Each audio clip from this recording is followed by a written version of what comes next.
jauh na. Jadi ni macam ni dah. Macam diri ni dah. Jadi dia Diri ni dah. Ting kuah. Anak dah dulu dah. Anak orang keluar jalur ah. Apa ni dah? Sila ni. Leh dah. Dia dah tengah dah. Anjat ni.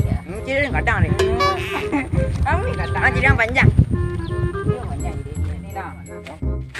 Dia dah ni. Apa ni? Tak lah. Mana dah dah. Aku ni serius. Aku serius dah. Jangan lantang. Dah. Mak ni. Tidak lagi. Ini yang nak bawa ni. Pun dia yang. Duit tadi. Hari ni anak. Oi. Aku ni nak download je ni kemarin. Nak download nanti ko. Cepat ke ni ko. Itu nak. Weh, itu nenek orang gilo. Itulah. Tidak. Nenek Mana bang? Ha? Kemarin. Nak kek sekolah nah. Ha. Mari. Aduh, lurus jalan mah. Nah, kita nak cepat ni cek. Tak, boleh lah. Tak. Jan. Belok yak tudung kon. Maru bang. Tu lurus mah. Sik kiri. Ya. Rumah kadang je mah. Di mana? Tak mau orang. Oh. Lurus lai. Lurus je lai.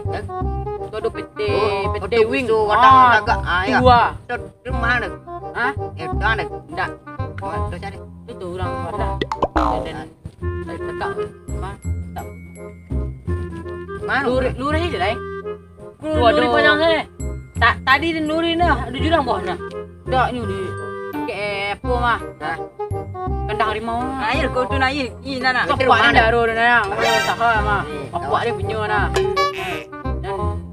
Mana tanya orang dapat ni. Ini tu. Dua si rumah je harimau ni. Rumah. Ya.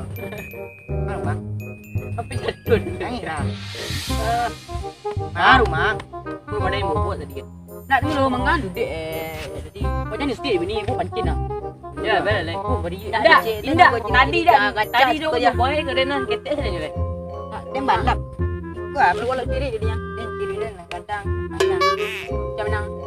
Dia menang nhưng mà nói chuyện. Ah, tanda diri. Nhớ là nhà đây này chậu. Diri dia tadi cok.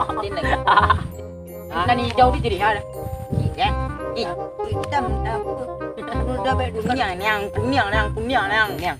Balado nang ni lah. Yo lah do, tapi dia kalado kai. Kalado eh. Kalau dia bau dek dia. Dia punya panjang kau ya. Dia gadang tu pendek. Beragok. Borotot ha. Palanya pacu dia. Dressing belakang dia pecah. Slip eh. Kai. Barangga dia. Dia buat pecah. Weh, panci dia jatuh. Jatuh mainannya. Dia nak dia buka balik. Panci dia jatuh. Ambil lagi Nak nak lu buat ketek nah. nak. Oi, nak lu buat ketek dah. Dia nak bilang koi tempat rumah. Isi ni cek. Cek. Oh.